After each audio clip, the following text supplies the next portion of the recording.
My father felt sorry that I had secretly loved someone for 10 years, so he took matters into his own hands. He drugged his old friend and sent him to my bed. When Benjamin Jameson woke up, he coldly agreed to marry me. Shortly after our wedding, he started taking frequent business trips abroad, disappearing for 3 years. I gave birth to our daughter, Esther Jameson, and waited for him to return. 3 years later, I heard he was finally returning. I skipped an important social engagement, took my daughter in my arms, and rushed to the airport to meet him. Esther reached out to him eagerly, asking for a hug. He glanced at me indifferently and said, "Sorry, I have mysophobia." From that day on, my daughter and I washed our hands at least thrice whenever we touched anything. I kept our home spotless, but he still never came back, nor had he ever held his daughter, until I saw a video clip where someone asked him, "Ben, what do you think is the happiest moment in life?" He responded nonchalantly, "Probably last week overseas, when I coaxed Jessica to sleep, then pulled Cynthia into the bathroom." As the people around him burst into laughter, I felt my whole body turn ice cold. Cynthia was his ex-girlfriend, the one he had never truly let go of, and Jessica was her daughter. Rumors had it that they had been living together for the past 3 years abroad, and it turned out to be true. My heart died ultimately, leaving a divorce agreement, and taking my daughter to cancel our identity and go abroad. The nanny picked up my daughter from kindergarten, and Esther cried until her eyes got swollen. "Mommy, do I not have a daddy?" she asked between hiccups, full of grievance. Daddy promised he would come to the parent-teacher meeting today, but when he arrived, he said he was Jessica's daddy instead. "Mommy, they all say I'm a child without a father," she cried uncontrollably. My chest ached as I pulled her into my arms, my eyes burning with tears. I wanted to console her, but the words got lodged in my throat as I remembered Benjamin's indifferent attitude. I regretted everything. I thought waiting for 3 years would mean he had finally come to his senses, that he was ready to return and reunite with us. However, I was wrong. He only returned because Cynthia wanted to. He bought a plane ticket without hesitation, arranged everything, and even transferred his ex-girlfriend's daughter to the best kindergarten. On the day I went to the airport to meet him, Esther put on her prettiest dress and asked me nervously, "Mommy, will Daddy like me?" I nodded. "You're Daddy's only daughter. Of course he will." Unfortunately, when we arrived at the airport, we saw Benjamin holding Cynthia's hand, carrying a 3-year-old girl in his arms. Esther and I stood frozen in place. Benjamin barely spared me a glance. "Sorry, I need to take care of Cynthia and Jessica first. You two go home." He didn't even look at Esther, but his eyes were full of warmth when he gazed at Jessica. I shut my eyes in despair. "I'm sorry, Esther. It is all Mommy's fault. Next time, Mommy will go to your parent-teacher meeting." After washing Esther's face, I finally coaxed her to sleep, but her little brows were still tightly furrowed. "Daddy, hold me." It felt like a knife stabbed into my heart. If only that night 3 years ago had never happened, maybe Esther wouldn't have to suffer like this. 3 years ago, my father took pity on my unspoken love and drugged Benjamin Jameson, sending him to my bed. I was shocked. "Dad, are you trying to ruin my life?" He sighed. "I've known for years that you love Benjamin. That boy has feelings for you too. He just refuses to admit it." That night, when he was drunk, I even heard him call your name. Honestly, I got tired of watching you two beat around the bush. Might as well seal the deal. I resisted with all my might, but the next second, a wave of unbearable heat surged through my body. My father chuckled. "I also spiked your drink. Just cherish this night, all right?" Then, my father locked the door from the outside. When Benjamin woke up the following day, he spoke coldly. "Jocelyn Stevens,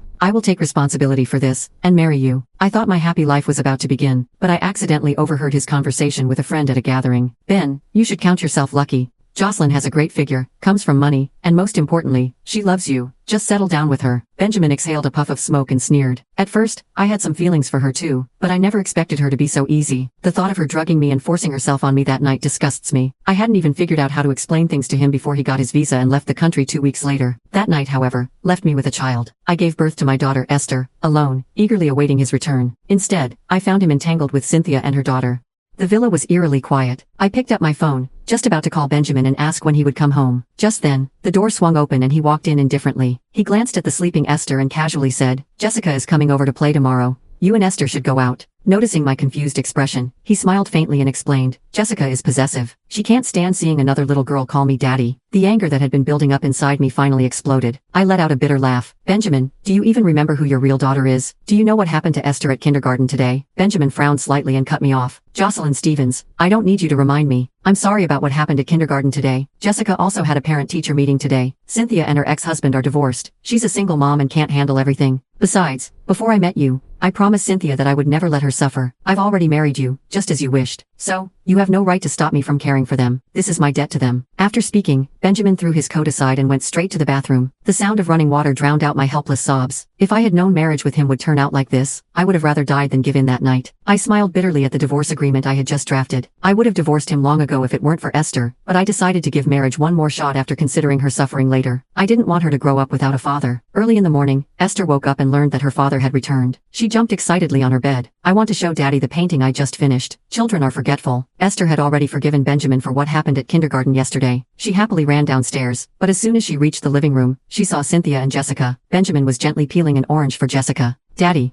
who are they? She asked. Benjamin scowled when he saw that Esther was still at home. Why are you still here? Where's your mom? Esther was startled but still carefully held up the picture she had spent a whole week drawing. This is a family portrait I made for you, Daddy. I wanted to give it to you when you came home. Just as she was about to hand it over, a small hand snatched it away. What a stupid drawing. Jessica stomped her foot and tore the picture in half. She stood with her hands on her hips, glaring arrogantly, before shoving my daughter hard. He's my daddy. Esther, all the kids at school say you're a bastard child. Who permitted you to call my daddy yours? I was instantly alarmed when I saw Esther collapse on the ground, crying. I helped her up and glared coldly at Jessica. Apologize. Benjamin frowned tightly, his tone filled with displeasure. Jocelyn, why are you being so harsh on a child? He scooped Jessica into his arms without hesitation. I already told you last night, Jessica doesn't like hearing others call me daddy. She's just upset, not intentionally trying to push Esther. I stood firm, refusing to back down. Not intentional. You saw it yourself, didn't you? Benjamin, she just called Esther a bastard with her own mouth. Tell me, is Esther really a bastard? Despite hesitating, Benjamin softly persuaded Jessica without offering an apology. Meanwhile, Cynthia's eyes flickered before she smiled graciously and apologized. Miss Stevens, I'm really sorry. Jessica grew up abroad and is a bit straightforward. She just speaks her mind, so please don't take it to heart. The tiny girl in his arms looked even more arrogant after she said that. I didn't say anything wrong. All the kids at school say it. Esther is a bastard. She stole my daddy. I clenched my fists and turned my icy gaze to Benjamin. He once said he had mysophobia, so Esther and I tolerated him, and did our best to accommodate his ways. He used working overtime as an excuse to get entangled with another woman, and I chose to turn a blind eye. Still, I couldn't stand by while someone called my daughter a bastard. Ben, I'll ask you one more time. Is Esther a bastard? A trace of irritation flashed across Benjamin's face, but he only sneered coldly. You know very well how she became my daughter, don't you? Enough. Today is Jessica's day to visit. Let's not ruin the mood. Cynthia and her daughter stood to the side, gloating. Benjamin held Jessica in his arms, his voice full of affection. Daddy will buy you a new toy, okay?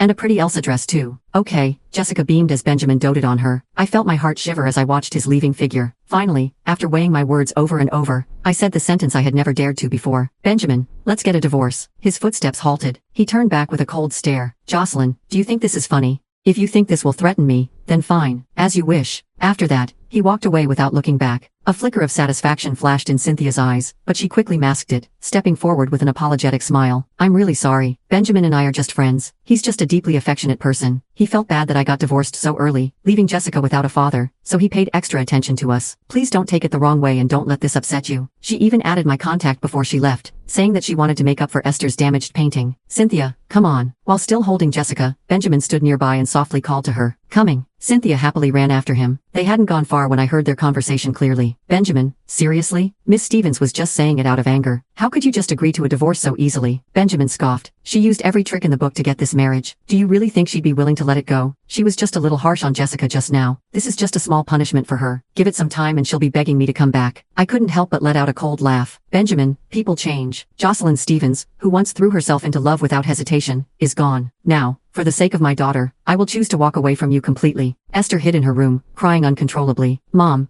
my classmates all say that Dad is Jessica's dad, but I never tried to take him away from her. Later that night, she fell asleep clutching a photo of Benjamin while I lay wide awake. I picked up my phone and saw that Cynthia had just updated her social media. Jessica finally has the fatherly love she was missing. No one can take away what's meant to be ours. Attached was a photo of the three of them embracing and smiling at the camera, looking for all the world like a happy family. I tapped the like button absent-mindedly. Just then, a message popped up on my screen. It was a video from Cynthia.